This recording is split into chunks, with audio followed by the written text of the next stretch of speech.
ayan, dito na tayo sa Puumpisa na natin ngayon, i-unbox na natin to. Hindi ko pa lang na-i-upload. Pero umpisahan na natin itong upgrade nitong airgun na to. Yung pinadala sa atin nun last day na ito siya, yung may malaking box. Ayan. Tatak na mini Predator din. Ayan. Hindi naman nakalagay yung mini. Parang tactical Predator ito. 177.177. So ayan, i-upgrade natin to. Kasi kung mapapansin nyo, upgrade, unreg siya. Ayan siya, unreg. Tank agad yung ano niya, wala siyang regulator. So i-upgrade natin to, palalakihin na rin yung tank, dadalhin na natin doon sa baba. Itinago ko lang siya muna dito hanggat hindi na umpisahan, kasi maloko yung aking tuta sa baba. Yung aking aso makapaglaruan eh. So ayan, tuloy tutorial tayo ng konti kung paano tayo doon sa mga nagre-repair, may mga sariling airgun. Ayan, so sundan nyo at ituturo ko kung paano step by step natin kakalasin to. Kasi may mga procedure po tayong dapat sundin. At i-ano ko sa inyo, i-share ko sa inyo kung paano. At saka kung ano yung mga kailangan natin gawin bago tayo mag-umpisa ng pag-repair o pag-dismantle ng ating airgun. Make sure, yan, titingnan natin yung hangin kung meron. So in this case, meron siya. Kung makikita nyo sa gauge, meron pa siyang hangin. So hindi dapat bubuksan kaagad itong ganito. Kaya kinabit ko yung silencer kasi ipuputo ko siya para i-discharge yung hangin. Ayan, ito yung adjuster ng hammer spring. Pagpatitigasin yung hammer spring. Tapos at the same time, i-shot muna siya kung saan po pwedeng tatama. In case na may pellet siyang kasama. Kasi hindi pwede natin tanggalin yung barrel tapos magdi-discharge na yung hangin. Maingay masyado yun. Kaya ang gagawin natin muna, ipuputok natin na isa dun sa, let's say, dun sa buhangin. Dyan, o kaya dun sa ating target dito sa labas para ma-discharge kung may pellet siya. Hindi naman tayo sigurado na may pellet, pero dapat ganun yung una natin gagawin kung may hangin pa siya. At the same time, i-discharge din naman natin bago natin takpan para hindi mag-ingay yung bago natin ituloy-tuloy. Make sure na wala ng pellet sa loob ng discharge nyo, ma-testing yung, tapos mapaputok kung wala na hangin, dito nyo maisusure yan.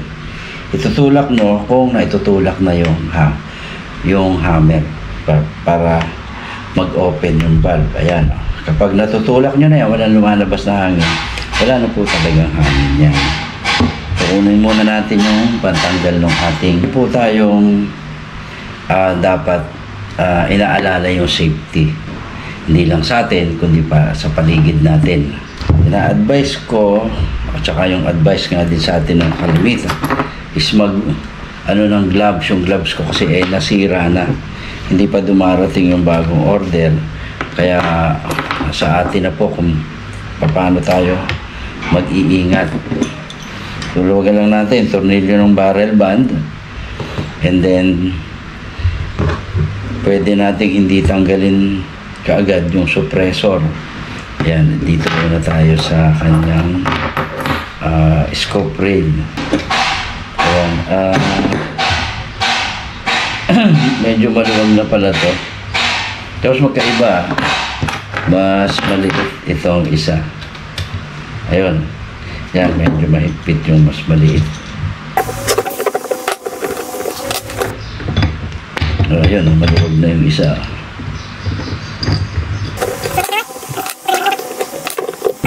Tanggal na yung scope rail. So ngayon nakalitaw. Susunod natin tatanggalin is yung barrel.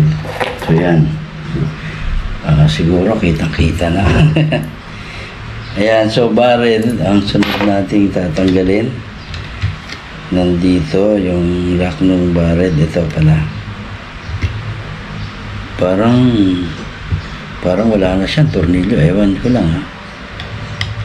Pero parang wala na. Tingnan natin maigi. Wala nang bolt sa barrel. So ayan, umiikot labas lang pala to.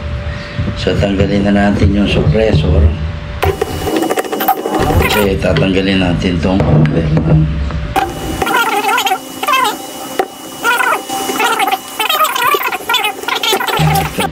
ayan, nakuha na natin yung cover. Tapos itong cover, ayan, kung mapapansin nyo, wala siyang putol, no? Tank agad, unreg siya. So medyo mahigpit to. Ito nakukuha. So ayan, after nito, para makinis, tatanggalin natin yung spring ng hammer. Yan, kung alam ko yung kanyang hammer is malaki yan eh. Yan.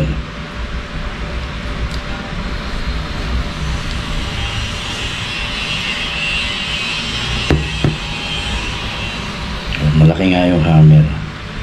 At ito ay nabubunot dito. Kaya lang, alam ko nakalak yan dito sa taas. So try natin. Ito muna ang bubunutin natin. Para hindi magkalat yung gamit, make sure na meron tayong paglalagyan yan.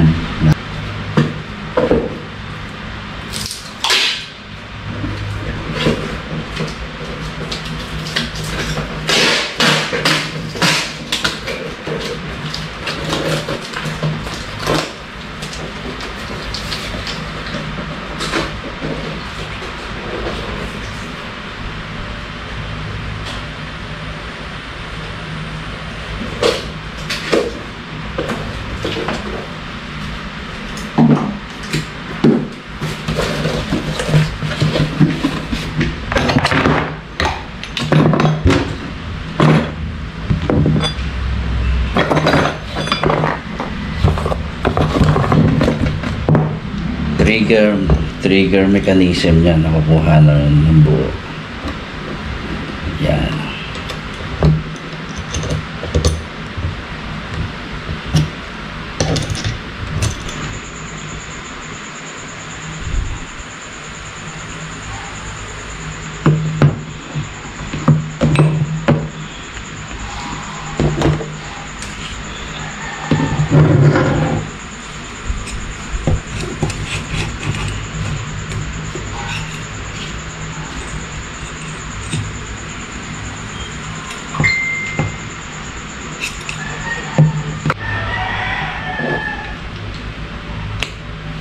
Since hindi natin masukat, medyo mahaba, nagpasa akong buksan na lang.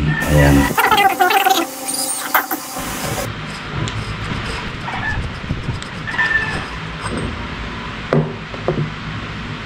So ayan, andito yung bulb niya. Ayan, ang alam ko, nabubuksan din to. So ito yung bulb niya. Medyo may katigasan. Kaya magdi-disassemble din tayo nito para iayos kapag binubuo na natin yan. So dyan siya lang. So dito doon tayo magsusukat.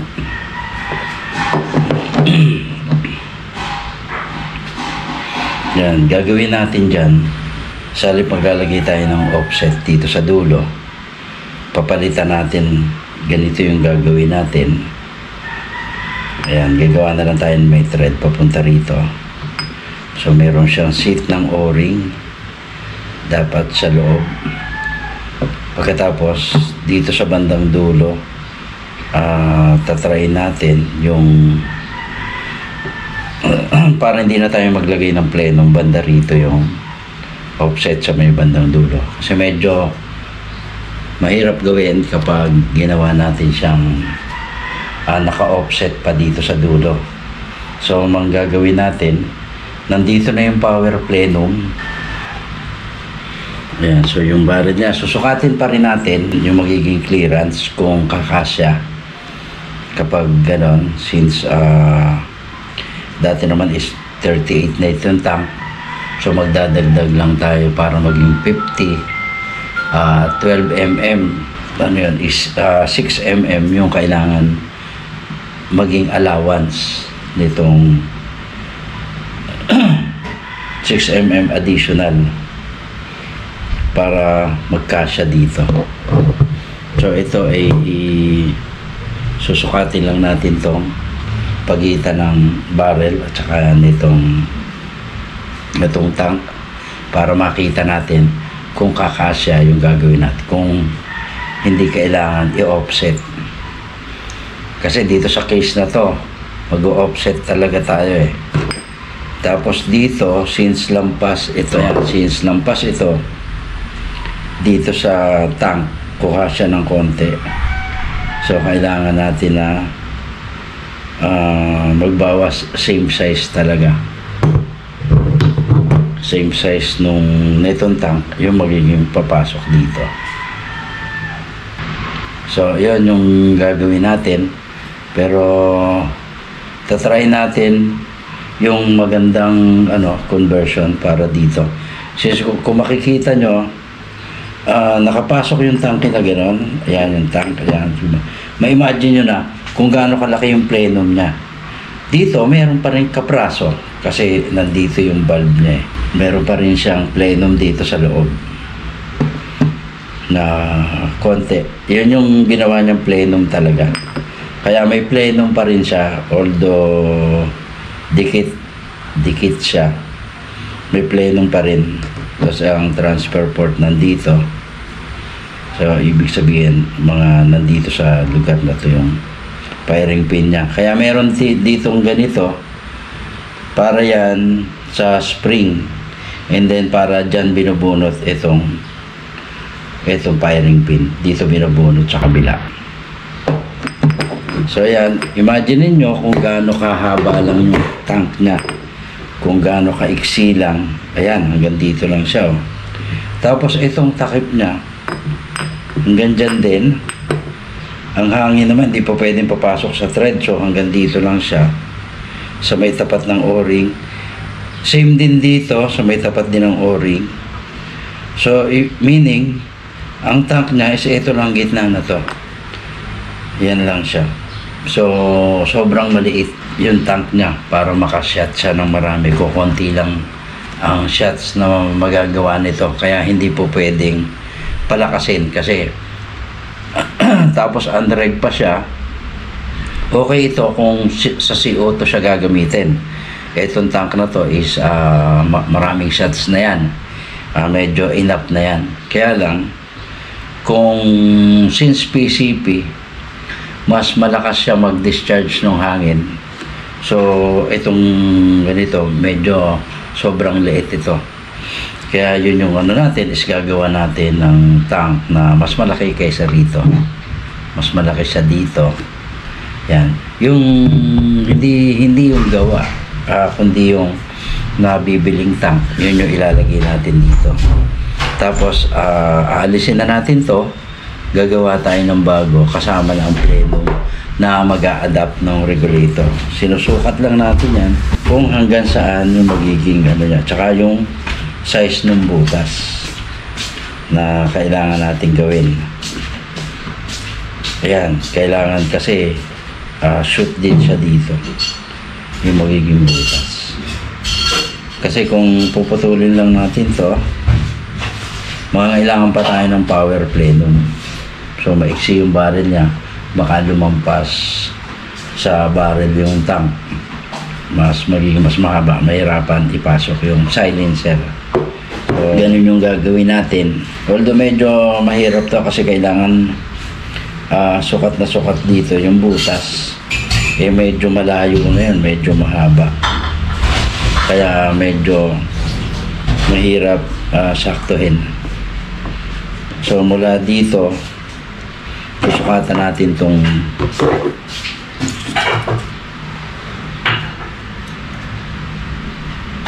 yan, kung gaano kahabang plenum yung gagawin natin.